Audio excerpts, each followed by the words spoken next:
So with the boat, well, excuse me, the ship finished, I of course needed a new project, and since I was building Nissans, I thought, why not build another one? So I'm building an R32 Skyline, Nismo version, just like the R34 I did before, and I'm gonna go in the same direction style-wise. I'm gonna do the same body color, just the interior is gonna be a bit different, as I don't really think a red insert would suit this interior very well. So I'm just going about my business as I always do, just go around the box, check what's in it, and then move on to fixing the body, mainly starting off with removing and marking all of the mold lines.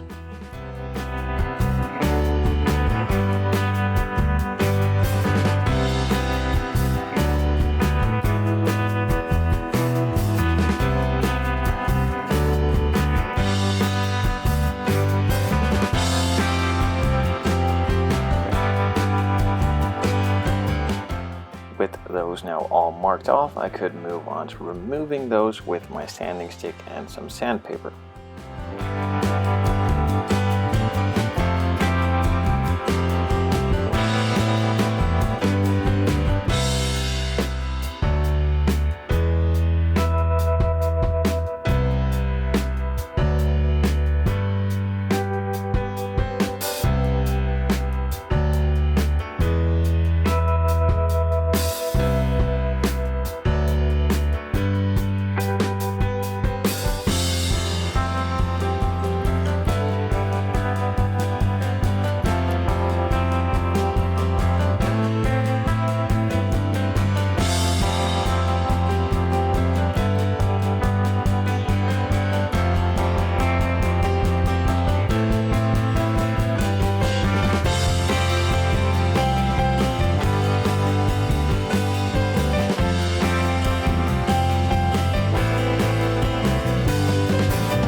The body is now all nice and smooth, so I took out some 600 grit sandpaper and scuffed it all up.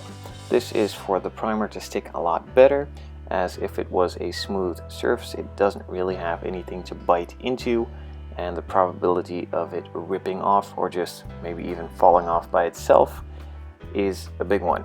So I don't really want to take that risk. I just sand all my bodies before primer and never really had any problems. Now there were some body parts which needed to be glued on before paint, at least in my opinion. This rear wing consists of two parts, a lower one and a bigger top one. I just glued the lower one in as that would be a lot harder to do when it's all nice and painted, and then I just removed the bigger one as I painted that separately, and it wouldn't really be that big of a deal gluing it on when it's all painted, but it would be in the way if I would have glued it on right now while painting, as it has a lot of sharp edges which would be really hard to reach. There was also a small extra, let's call it mustache, for on the front on the hood, so I glued that on as well prior to painting, as that would run into big trouble when the hood is already painted and you would want to glue that on. Now for the side skirts there are also some extra add-ons. I think these are a bit weird, but they kind of go with the car, so I figured why not.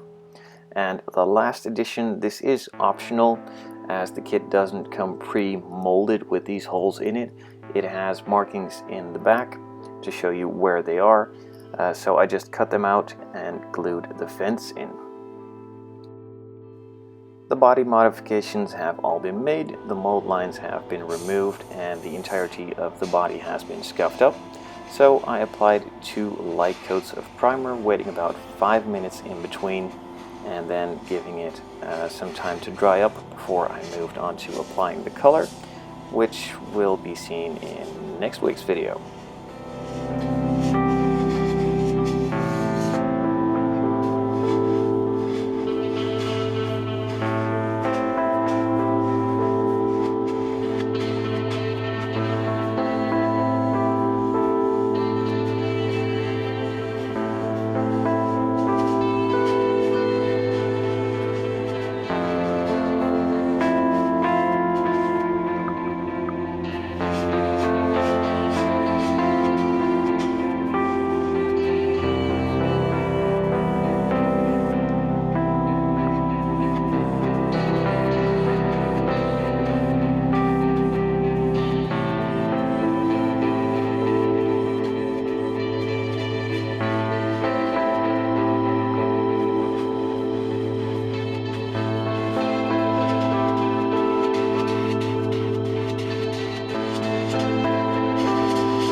With the application of this first light coat completed, I let it dry for about 5 minutes, leaving the paint in the cup, as I don't really have trouble with tip dry or anything like that.